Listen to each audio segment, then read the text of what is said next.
El rey Salomón recibió planos que ningún arquitecto humano podría haber diseñado solo.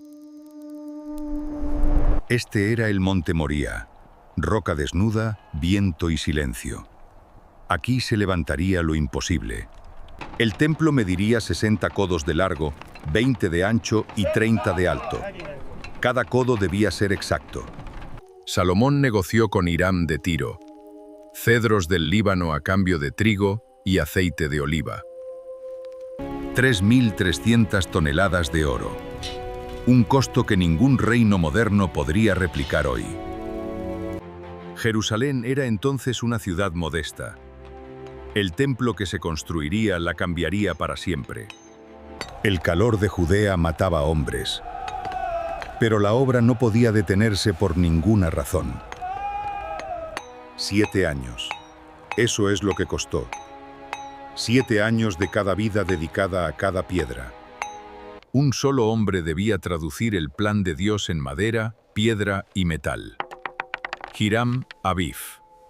Los cedros del Líbano habían crecido 1000 años. En días se convertirían en el techo de Dios. La resina del cedro sellaba la madera contra la humedad y los insectos. Duraba siglos. La Biblia dice que ningún martillo fue oído en el templo. Las piedras llegaban ya terminadas de aquí. Agua y madera. Sin explosivos, sin hierro. Solo física y paciencia para vencer la roca. El oro venía de Ofir, a meses de viaje. Cada gramo era el resultado de una expedición épica. El cobre debía mezclarse con estaño para crear bronce, la aleación de la civilización antigua. El lino debía tejerse tan fino que permitiera el paso de la luz. Solo manos expertas lo lograban. Los querubines serían de madera de olivo, 5 codos de alto, con alas que tocaban las paredes. La madera de algum solo crecía en Ofir. Nunca antes ni después se vería tanta en Israel.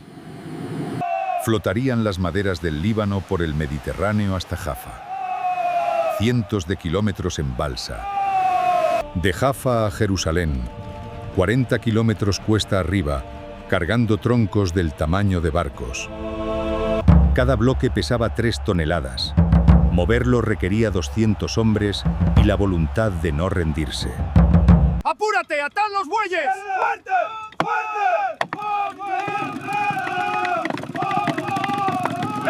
Cruzar el Jordán con piezas de bronce de 20 toneladas. El río no perdonaba los errores. Trabajaban de noche cuando el calor cedía.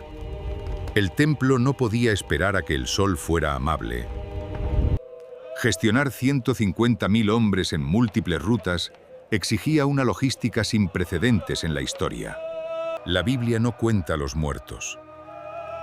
Pero ninguna obra de esta escala se termina sin sangre derramada. Cada mes, 10.000 hombres nuevos llegaban a reemplazar a los que habían agotado sus fuerzas. Cuando los cedros llegaban al pie del monte, comenzaba la segunda batalla, subirlos a la cima. El bronce requería 1200 grados. Los fuelles nunca paraban, ni de día ni de noche. El bronce líquido llenaba el molde de las columnas. Un error, y había que empezar desde el principio. Jaquín y Boaz, las 2 columnas del templo, emergían del barro como promesas de bronce eterno. Batir el oro hasta que la luz lo atravesara. Ese era el oro del templo, invisible casi, pero eterno.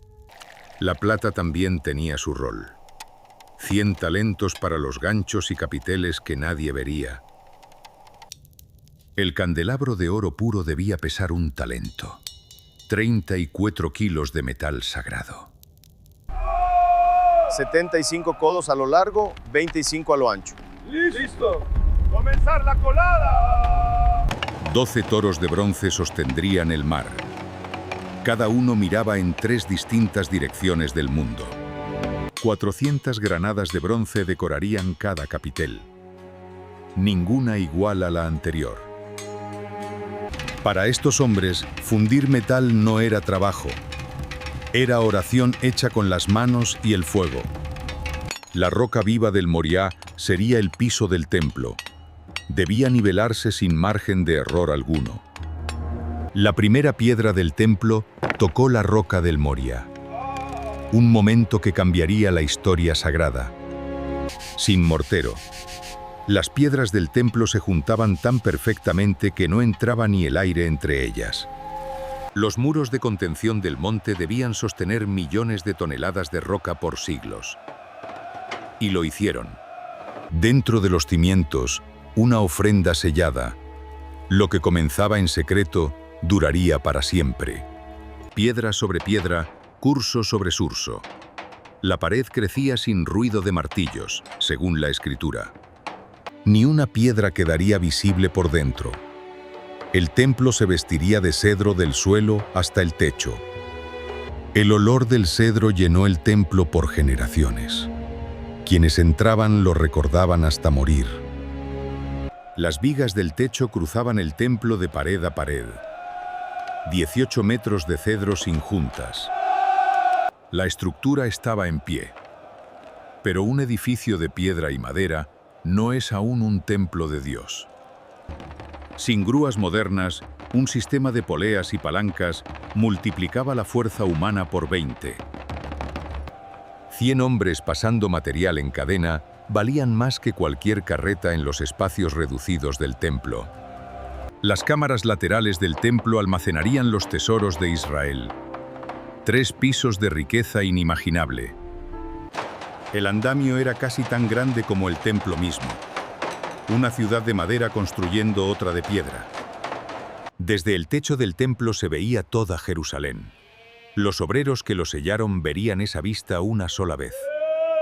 Jaquín, 18 codos de bronce en pie. Su nombre significa Dios establecerá para siempre. Boaz, el nombre significa en él hay fuerza. 400 granadas colgaban de su capitel. Las 2 columnas en pie. Cualquiera que entrara sabía desde ese momento que pisaba tierra sagrada. El altar de bronce, 20 codos de lado, 10 de alto, más grande que muchas casas de Israel. El mar de bronce pesaba decenas de toneladas. Moverlo al lugar exacto fue en sí una hazaña épica. Pan de oro sobre cedro. Cada centímetro del interior del templo brillaría con la misma luz del sol. Querubines, palmeras, flores abiertas. El templo contaba la historia del Edén en cada panel dorado. El velo del templo tenía el grosor de un palmo. Solo los sumos sacerdotes pasarían tras él. La mesa del pan de la presencia, cubierta de oro puro. Sobre ella, 12 hogazas semana a semana. El candelabro no podía tocar el suelo en el camino. Cada paso era una oración en movimiento. El altar del incienso, un codo cuadrado de oro puro. Su humo subiría cada mañana ante Dios. Cuando los telares callaron, el templo estaba casi listo. Cada tela en su lugar definitivo. 10 candelabros de oro iluminaron el lugar santo. La luz del templo no dependía del sol. Los querubines cubrían con sus alas el arca que descansaría bajo ellos. 20 codos de envergadura. No quedó ni una imperfección en el templo. Hiram Abif era tan exigente como el propio Dios. El arca de la alianza abandonaba el monte Sión.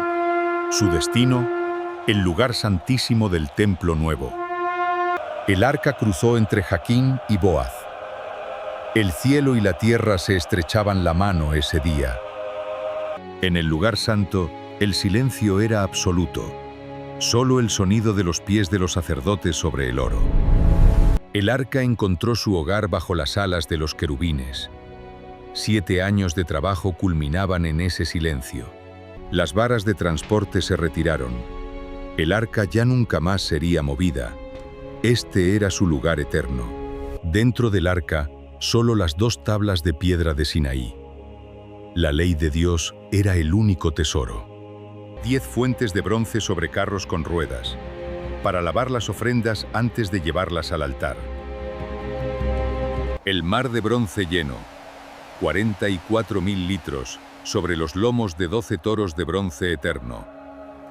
Salomón contempló 7 años de su reino materializados en piedra, bronce y oro eterno. Todo en su lugar. El inventario del templo de Dios, sin falta, sin error, sin ausencia. Los ancianos de Israel recordaban los campos de esclavitud en Egipto. Ahora miraban el templo de Dios, el atrio exterior del templo, organizado como el cosmos, cada objeto en el lugar exacto que Dios indicó.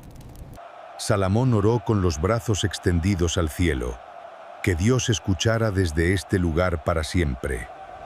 Las puertas del templo, hojas de madera de olivo recubiertas de oro. Cada giro era una oración. Los obreros anónimos regresaron a sus hogares. Sus nombres no quedaron en ningún libro, solo en la piedra.